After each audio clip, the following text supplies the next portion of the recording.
Selamat pagi semuanya anak-anak. Bertemu lagi bersama saya dalam pembelajaran kita yang selanjutnya. Nah, setelah ujian tengah semester yang lalu, itu artinya kita sudah menyelesaikan pelajaran bab 5 kemarin ya. Nah, maka pada pagi hari ini kita akan masuk kepada materi yang baru. Dan pada minggu yang lalu saya sudah menyinggung sekilas soal materi yang akan kita dalami pada hari ini. Nah, adapun materi yang akan kita bahas pada pagi hari ini, judulnya Orang Beriman Membangun Masa Depan. Orang beriman membangun masa depan.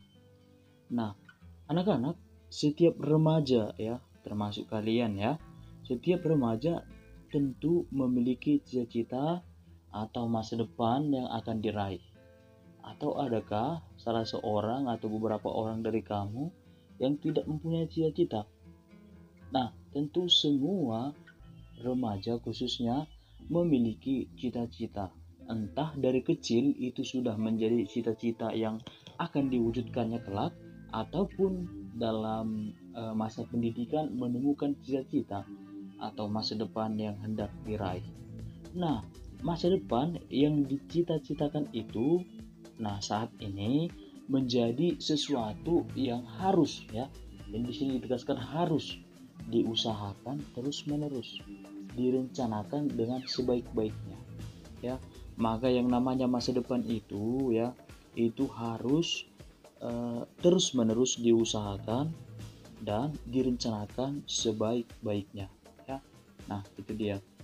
Nah, maka jika setiap remaja saat ini ya sudah mulai memiliki cita-cita, angan-angan yang hendak dicapainya kelak, maka dia harus mempersiapkan masa depan yang akan diraih itu saat ini ya.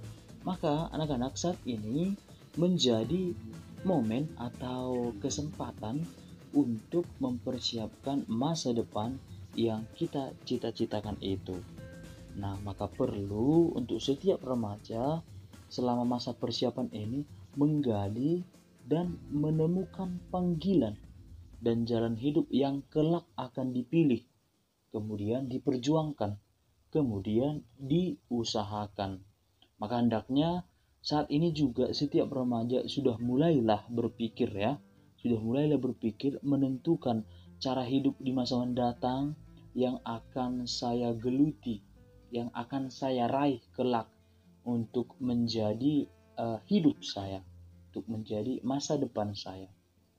Nah, beberapa waktu yang lalu itu beberapa teman-temanmu sudah memilih tes ya, tes untuk ya, menurut dia, menurut si pribadi ini akan menjadi batu loncatan atau motivasi untuk meraih cita-citanya ya.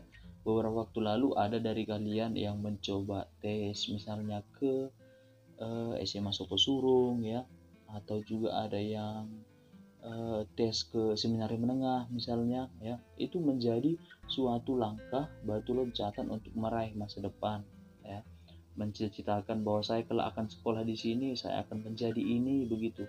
Nah, itu saat ini ya, saat ini di masa remaja ini kesempatan kalian untuk menggali itu, menemukan itu, mempersiapkan itu dengan baik. Nah, maka hendaknya setiap remaja mulai berpikir ya, berpikir kemudian menentukan cara hidup yang sesuai dengan apa? Yang sesuai dengan bakat, sesuai dengan kemampuan, sesuai dengan jaminan-jaminan lain ya yang kita miliki ya. Nah, tidak mungkin juga kamu seorang laki-laki tetapi saya punya masa depan untuk menjadi apa? Menjadi polwan, kan tidak mungkin. Itu tidak sesuai dengan jaminan-jaminan yang kamu miliki ya, sebagai seorang laki-laki.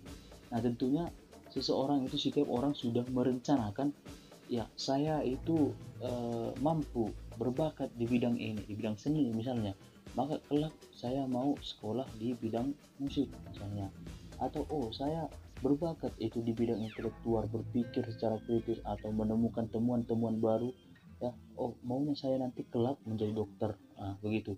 Nah, maka setiap masa depan itu direncanakan dengan sebaik-baiknya sesuai juga dengan bakat, kemampuan, dan jaminan-jaminan lain yang kamu miliki. Nah, maka anak-anak pada bab ini ya khususnya kita akan mendalami atau menemukan arah hidup, cita-cita itu ya.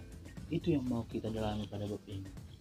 Nah, secara khususnya kita akan melihat bagaimana panggilan kita sebagai orang beriman. Nah, tidak bisa kita pungkiri bahwa cita-cita kita itu harus sesuai dengan iman yang kita miliki. Sebagai orang beriman Kristiani juga diperkenalkan bagaimana cara hidup, panggilan hidup yang dapat dijalani oleh seseorang yang beriman Kristiani. Nah, maka sorotannya pada khususnya di bab ini ada di antara dua ya pilihan, antara hidup berkeluarga atau hidup panggilan untuk selibat. Nah, selibat ini misalnya menjadi biarawan ya, menjadi suster, menjadi pastor, pater, atau lain sebagainya. Itu adalah mereka yang uh, memiliki panggilan hidup untuk selibat. Nah, dengan demikian ada 3 subtema penting yang harus kita dalami pada bab ini ya, yaitu cita-cita demi menggapai masa depan. Ini akan menjadi pengantar ya, menjadi sebelum kita mempelajari bagaimana sakramen perkawinan dan sakramen tahbisan, kita dihantar nanti bagaimana atau apa gunanya dan bagaimana kita harus menggapai masa depan, menggapai cita-cita kita. Nah, demikian materi kita pada hari ini sebagai pengantar ya untuk bab ini. Semoga dengan ini kalian semakin memahami, semakin dihantar bagaimana materi yang akan kita dalami pada bab ini. Sekian dan terima kasih.